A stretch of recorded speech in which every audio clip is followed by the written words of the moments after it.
Compact. Cine crezi că poate beneficia cel mai mult de această serie? Atât compact cât și compact, adjectivul și verbul, vorbesc de la sine. Cei care au nevoie repede de examene, de pregătire bazată pe strategii de examen și îmbunătățirea competențelor lingvistice în timp record, pot apela cu încredere la compact.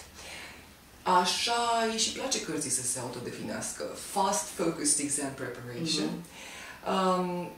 Dar ca să răspund întrebării tale mai precis, știm că în România pregătirea pentru examene începe de obicei în septembrie, cel târziu octombrie, cu un curs comprehensiv care poate dura 1 an sau chiar 2 ani.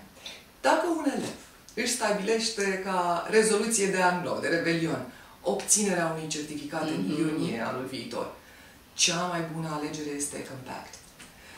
Însă este esențială plasarea corectă pe nivel. În cazul acestei cărți este absolut esențială.